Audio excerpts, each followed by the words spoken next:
बिस्मिल्लाहिर्रहमानिर्रहीम। अस्सलाम वालेकुम। उम्मीद है डियर स्टूडेंट्स आप खैरियत से होंगे। आज की इस वीडियो में मैं आपको कनकरेंट फोर्सेस के मुतालिक बताऊंगा कि कनकरेंट फोर्सेस है क्या, इसकी डिफिनीशन क्या है और इसकी एक्सप्लेनेशन में हम कौन कौन से टर्म्स पढ़ते हैं। तो चलते हैं अपनी लेक्चर का आगाज़ करते हैं। कंकरेंट फोर्सेस, इसमें हम बेसिकली दो चीज़ें पढ़ेंगे, एक डिफिनीशन, दूसरे नंबर पर एग्जांपल। डिफिनीशन किस लिए? ताकि हमें पता चल जाए व्हाट इज कंकरेंट फोर्सेस, कि कंकरेंट फोर्सेस है क्या।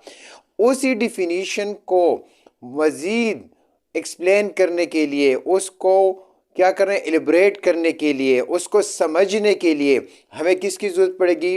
एक्सप्लेनेशन की। तो डिफिनीशन हम क्या करते हैं, उस चीज़ को समझते हैं और डिफिनीशन को समझने के लिए हम क्या करते हैं, एक्सप्लेनेशन की तरफ बढ़ते हैं।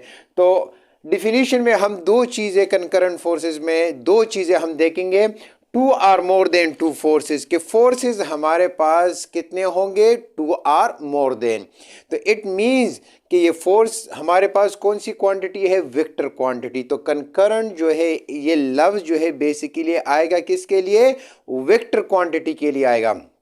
तो जब हमारे पास two or more than two vector quantities हो, जब हमारे पास फोर्सेस कितने हो? Two or more than two, यानी मिनिमम हमारे पास फोर्सेस कितने होंगे? टू होंगे। सेम या common line of action, forces तो हमारे पास two or more than two होंगे, लेकिन उसके लिए जो दूसरी कंडीशन है कि उनकी लाइन ऑफ एक्शन जो होगी वो कॉमन होगी। लाइन ऑफ एक्शन क्या होंगे? वो दोनों दो होंगे, तीन होंगे, चार होंगे, वो तीनों या दो या चार जितने भी हो, वो सब एक पॉइंट पर एक दूसरे को टच करेंगे। अब चलते हैं एक्सप्लेनेशन की तरफ। तो इस डिफिनीशन में एक हमारे पास एक लफ्ज आ गया, line of action. What is line of action? अब आपके जहन में ये सवाल होगा। दूसरे नंबर पर इक्विलिब्रियंट फोर्स, व्हाट इज इक्विलिब्रियंट फोर्स? और फिर एग्जाम्पल, प्रैक्टिकल हम समझेंगे इसको। Line of action, the line on which the force is acting, जिस लाइन पर फोर्स एक्टिंग कर रही हो। फॉर एग्जाम्पल, ये मेरे पास फोर्स है, फोर्स इस डायरेक्शन में क्या कर रही है? एक्टिंग कर रही है। तो ये हमारे पास क्या है? Line of action.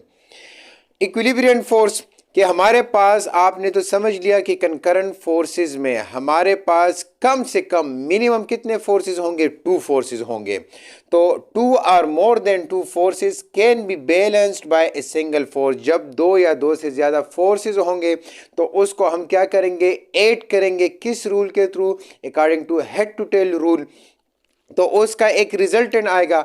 जब two or more than two vector quantities को मैं प्लस करूं तो मेरे पास एक रिजल्टेंट वेक्टर क्वांटिटी आएगी। उस रिजल्टेंट वेक्टर क्वांटिटी को हम क्या कहेंगे? Equilibrium force. क्योंकि ये हमारे पास फोर्सेस हैं तो यहां पर मैं क्या लफ्ज यूज करूंगा? फोर्स यूज करूंगा। इक्विलिब्रियम में ये बेसिकली रिजल्टेंट है।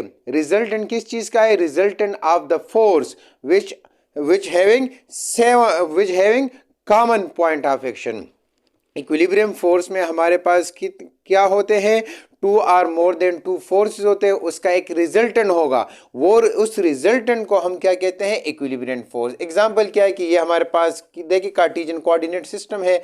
Horizontal line is called x axis, vertical line is called y axis. यहाँ पर देखें F1 जो है इस डायरेक्शन में एक्टिंग कर रहा है, F2 जो है या इस डायरेक्शन में एक्टिंग कर रहा है, F3 जो है वो इस डायरेक्शन में एक्टिंग कर रहा है। तो ये देखें, ये इसकी लाइन ऑफ एक्शन है, ये इसकी लाइन ऑफ एक्शन है और ये इसकी लाइन ऑफ एक्शन। सब फोर्सेस जो है वो एक पॉइंट पर मिल जाते हैं। तो इस वजह से F1, F2 और F3 को हम क्या कहेंगे? कंकरेंट फोर्सेस कहेंगे। क्यों कहेंगे?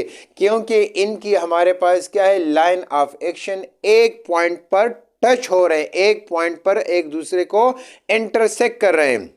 तो डियर स्टूडेंट्स, आज की इस वीडियो में आपने कंकरेंट फोर्सेस के मुतालिक जाना कि कंकरेंट फोर्सेस में मिनिमम कितने फोर्सेस होते हैं? हमारे पास टू फोर्सेस होते हैं। और दूसरे नंबर पर वो टू फोर्सेस हो या टू से ज्यादा हो, उनकी लाइन ऑफ एक्शन जो है वो एक पॉइंट पर एक दूसरे को इंटरसेक्ट करेंगे। फिर इक्विलिब्रियम फोर्स क्या है? जब फोर्सेस हमारे पास एक से ज्यादा हो तो उसके रिजल्टेंट फोर्स को हम क्या कहेंगे? इक्विलिब्रियम फोर्स कहेंगे। और लाइन ऑफ एक्शन वो लाइन जिस पर फोर्स एक्टिंग कर रही हो, that is called line of action. उम्मीद है डियर स्टूडेंट्स कि आज की ये वीडियो आप ज़रूर पसंद करेंगे। शुक्रिया।